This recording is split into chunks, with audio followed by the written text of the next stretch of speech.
Bien le bonjour à toutes et à tous, c'est Amako et on se retrouve aujourd'hui pour une toute nouvelle vidéo. On va parler de l'épisode 7 de Lord of Mysteries qui était une pure dinguerie, une pure dinguerie. Alors asseyez-vous tranquillou pilou, prenez vos popcorn et écoutez ma douce belle voix. L'épisode était vraiment très bien et là on a vraiment l'impression que tout se connecte, que tout s'imbrique. L'animation elle cesse de me surprendre parce qu'à chaque fois j'ai l'impression qu'on s'améliore. C'est toujours aussi beau. C'est une dinguerie parce que généralement les animés, le premier épisode ils vont mettre tout le budget et après ça va se downgrade progressivement. Mais là on mange toujours aussi bien. On a eu beaucoup d'informations, moi j'ai grave kiffé. Cependant il y a un truc qui me dérange et particulièrement dans cet épisode là. Parce que là on touche vraiment à des choses sensibles. C'est-à-dire qu'en fait là on fait toutes les connexions entre tous les mystères qu'on a pu voir pour le moment. Mais c'est là où la traduction elle est catastrophique. On a besoin de tout comprendre. Donc si là on a une traduction qui est foireuse, ah ça, comment vous voulez qu'on comprenne après? Moi j'aime pas les trucs comme ça. Soyez carré, soyez bon, faites les choses bien. Alors déjà, ça commence de manière assez tranquille. On apprend que Kenley, il s'est fiancé hier. En même temps, on voit un nouveau membre qui est Sécatron, une insolmètre de séquence 8. Bon, de ce que j'ai pu voir, elle m'a l'air intéressant. J'ai hâte d'en apprendre plus sur elle. Et après, on a June qui répartit les postes de chacun. Donc du coup, Klein, il s'occupe de garder la porte Shanice. Sauf que pendant qu'il est dans le bureau, il entend des bruits étranges qui viennent de la porte Shanice. Et on apprend que c'est l'artefact 3-062, le pantin du malheur qui s'est manifesté. Léonard et Royal, ils arrivent sur place et au vu de la description que leur a fait Klein, ils s'écartent directement de lui parce que ceux qui ont vécu la même situation que lui, ils ont fini par perdre le contrôle et disparaître. Donc du coup, Léonard là, il fait sa compétence gris-gris afin de savoir si tout va bien avec Klein, ce qui est le cas d'ailleurs. Après, on nous explique que le pantin du malheur ne s'était plus montré depuis des décennies et que du coup, c'est l'arrivée du carnet Antigonus qui l'aurait éveillé. Mais c'est une dinguerie à quel point le carnet, c'est vraiment la base de tout. Il est relié à chaque événement qui se sont déroulés. Et d'ailleurs, c'est grâce à la scène post-générique qu'on voit qu'en fait le pantin essayait de transmettre quelque chose à Klein, une note avec une pupille verticale remplie de symboles dissimulés. Mais d'après Klein, il semblerait que le carnet n'ait pas voulu que d'autres le sachent et donc du coup il a masqué ce passage de sa mémoire. Aimez-moi les scènes dans le royaume, je les aime trop. Parce que là en fait plus on avance et plus le comportement de Justice et du pendu ils changent. Là, ils sont vraiment en mode craintif. C'est-à-dire qu'en fait, ils font attention aux paroles qu'ils disent, aux gestes qu'ils font, afin de ne pas contrarier Klein. Parce qu'en fait, dans leur tête, Klein, c'est une divinité. Il comprend les notes de Russell Gustave. Il dit toujours la bonne chose. Au bon moment, il fait le malin de zinzin. Non, mais c'est fou. Honnêtement, à leur place, moi aussi, j'aurais été choqué. Surtout le pendu. Parce que le premier épisode, il faisait un peu le malin. Il était un peu sur ses gardes, tout ça. Mais dès qu'il a compris que Klein, c'était quelqu'un, il a commencé à avoir les chocottes. Tout le temps, il se met à transpirer. Chaque mouvement que Klein y fait, ils sont là sur leur garde. Ils sont en mode ah non, j'espère que je l'ai pas offensé. J'espère qu'il ne me punira pas. Moi, ça me pète de rire. Je suis trop mort. Klein, c'est vraiment un gros acteur. Du coup, les deux, ils rapportent les extraits qu'ils ont pu avoir par rapport au journal à Klein et Klein, il se met à les traduire. Enfin, il leur dit pas, mais il les traduit pour lui. Là, on apprend du croustillant, les amis. On apprend du bon croustillant. On apprend que Russell a croisé Zarathul, qui était en fait le leader de l'époque de l'ordre secret. D'ailleurs, c'était lui aussi un voyant. Et que grâce à une relique du clan Antigonus, il serait possible pour les séquences inférieures d'accélérer l'absorption de leurs potions. Comme je l'avais dit, c'est vraiment un clan de zinzin. On apprend également que durant la 4e époque, la famille Antigonus, Amon et Abraham ont aidé l'empereur du sang à fonder le royaume de Tudor. Donc déjà, à côté de la famille Antigonus, on a deux nouvelles familles, donc Amon et Abraham, qui m'ont l'air aussi importantes. Très, très importantes même. Et c'est là qu'il va y avoir un problème de traduction. Il semblerait. Dans la version Crunchyroll, on nous dit que c'est la déesse de la nuit éternelle qui aurait détruite la famille Antigonus. Alors qu'il semblerait que ce soit faux. La famille Antigonus, elle aurait été détruite vers la fin de la 4e époque, du jour au lendemain. Du coup, pour ceux qui savent, dites-nous en commentaire laquelle des deux versions est la bonne. Le pendu rapporte aussi à Klein qu'un petit mec de l'ordre de l'aurore chercherait le sanctuaire du vrai créateur. Mais c'est là où Klein il est encore maxé de ouf. Il lui dit le créateur déchu. Et là t'as le pendu comme d'habitude, lui il abuse aussi. Hein. Le chacal là il abuse trop. Il est là, il ouvre grand ses yeux et il dit Subarashi, vous avez même réussi à cerner une entité comme le créateur. Eh moi c'est pas ça, ils me font trop marrer, c'est une dinguerie. Et Klein quand il rentre dans le royaume, il est vraiment imprégné de son personnage. De toute façon, dès le début il faisait le malin de ouf.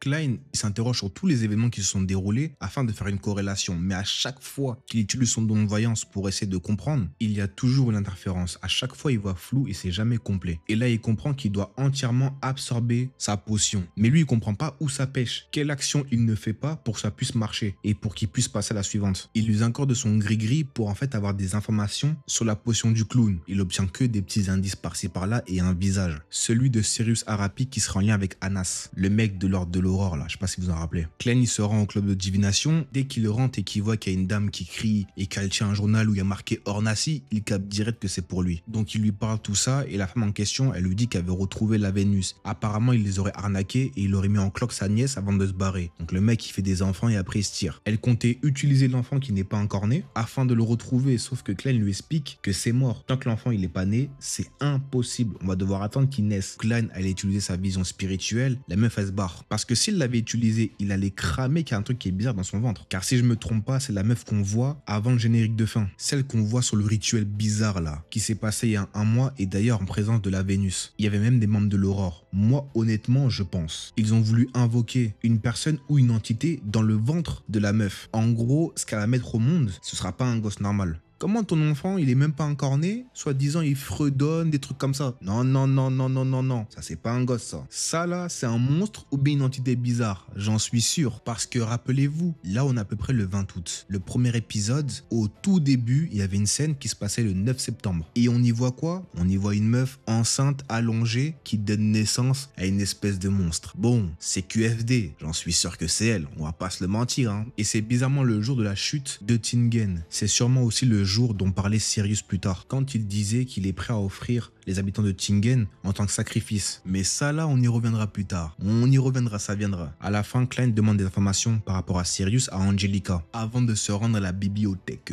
Une fois là-bas, il se présente comme un officier, parce que de toute façon, c'est un officier. Dans l'historique des emprunts, il voit le nom de la Vénus. Bon, c'est logique parce que forcément, vu qu'il faisait un business par rapport aux mines Ornassi, c'est normal qu'il se renseignait par rapport à cela. Mais après, il voit Sirius Arapi. Et en cherchant les bouquins par rapport à Ornassi, il tombe sur lui. Et là, il se met à avoir une petite course-poursuite. Il le rattrape, mais bon, le combat, il était éteint, esquinté sur le rinté. Et dans tous les cas, tant mieux pour Klein parce que lui, c'est pas un combattant. Enfin, du moins, pas pour le moment. Car il s'avère qu'en fait, Sirius Arapi, il avait lui aussi une voix qui était inapte au combat. Mais comme c'est Sirius Arapi qui était son indice par rapport à la potion du clown, bah avant qu'il se meure, il va l'interroger. Enfin, plutôt, il va interroger son âme. Et il va entrevoir la formule. D'ailleurs, il dit entrevoir, mais comment à la fin ils en parlent, c'est comme s'il avait vu. Je sais pas si vous voyez ce que je veux dire. Mais du coup, pendant qu'il scrutait, bah, il s'est retrouvé face au vrai créateur. Là, j'ai vraiment cru qu'il allait se passer une Dune partie 2. Il a pas été con et il s'est retiré à temps. D'ailleurs, c'est Dune qui le rattrape avant de le gronder parce que c'est vrai que Klein, il abuse un peu de sa chance. Et même Léonard, il lui fait un reproche. Il lui dit que poto, t'es là depuis peu de temps, mais à chaque fois, t'es lié à des phénomènes bizarres. Mais vraiment bizarres, en très peu de temps. Grâce à la lettre que Sirius avait sur lui, qui était destinée à Mr. Z. Mr. Z de tête, c'est le mec qui était là durant l'épisode 4, qui était venu pour tuer Anas d'ailleurs. Il dit que le carnet ne contenait rien de spécial, mis à part la formule de l'apprenti et du voyant, ainsi que la séquence 8 du voyant, qui est le clown, et que de toute façon, il leur avait déjà transmis. Mais le plus intéressant,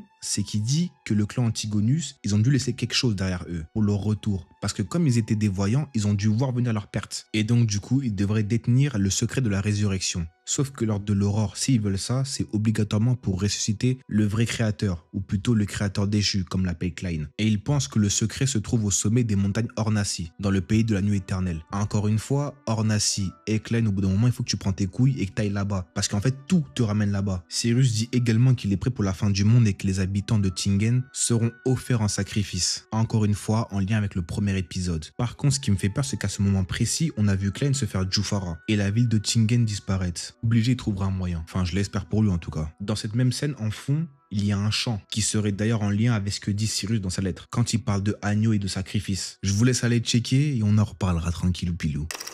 Après ça, Klein y cogite dans son royaume par rapport à tous les événements qui se sont déroulés. Et il se pose la question si c'était vraiment le coup du hasard ou s'il n'y avait pas quelqu'un qui était derrière tout ça. D'ailleurs, ils ont mis un petit tableau qui résume à peu près tout ce qui s'est passé durant les premiers épisodes, comme quoi tout est bien lié au carnet Antigonus, etc. Malheureusement, comme d'habitude, ça n'a pas été traduit. En fait, ça me rend ouf, mais bon, on a l'habitude maintenant. Et j'ai vraiment trouvé ça grave intéressant parce que je sais qu'au fur et à mesure, ça va faire que de s'élargir. Parce que rappelons-nous, on n'est qu'au 7e épisode de la saison 1. Et je crois qu'il y aura 5 saisons à peu près. Ce qui est vraiment bien, c'est que tout est vraiment connecté. Le fait que leur secret, ils aient perdu entre guillemets le carnet, qui était ensuite dans les mains de l'Ordre de l'Aurore, qu'ils l'ont passé eux à Naya et Welsh, qu'ils l'ont eux étudié avec Klein, qui a provoqué ensuite leur mort par suicide. En parallèle, on a Zomingui qui lui a acheté le rituel de chance pour seulement 10 yuan, qui après l'a fait et s'est fait transporter dans ce monde-ci, dans le corps de Klein qui naît de ce quick. Je vais pas tout refaire, hein, mais en tout cas le cheminement, moi, il me termine. Je suis complètement fan. Parce que pour l'instant,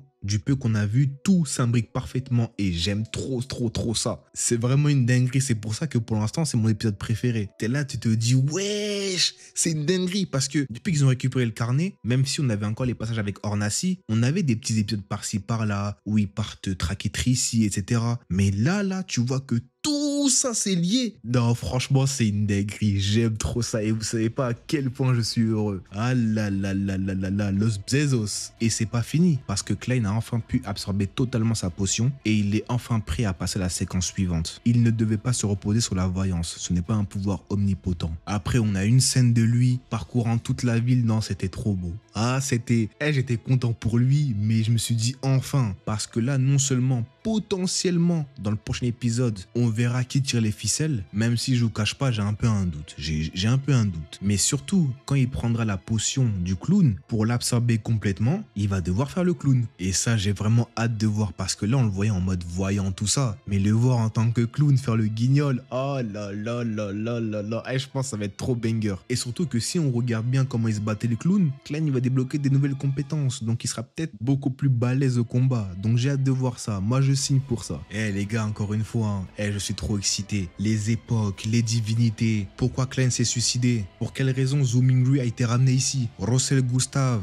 le royaume, le clan Antigonus, tout ça là, tout ça. J'ai envie d'en savoir plus. Et franchement, ah non, c'est Gucci. J'attendais la fin pour le dire, mais là, je vous le dis honnêtement. Je pense que c'est le meilleur isekai. En tout cas, c'est le meilleur isekai que j'ai pu voir. C'est une dinguerie. En quelques épisodes, il m'a totalement convaincu. Même pour être honnête, hein, dès les 2 premiers épisodes, j'ai été conquis et je savais que ça allait être une dinguerie. On n'est que à la saison 1. Elle est même pas terminée. Mais les gars, moi, je vous le dis, je me mouille direct. Hein, c'est le meilleur isekai. Saison 1, je suis là. Saison 2, je serai là. Toutes les saisons, je serai là. Les gars, on va manger Gucci. En tout cas, les reis, sur ce, j'espère que vous avez passé un bon moment et que j'ai pas trop parlé. Je pense honnêtement avoir oublié 2 ou 3 trucs. Là, les gars, je suis honnête. Dites-les moi en commentaire et prenez soin de vous. On se dit à la prochaine. Bye bye, les gars. C'était Amako.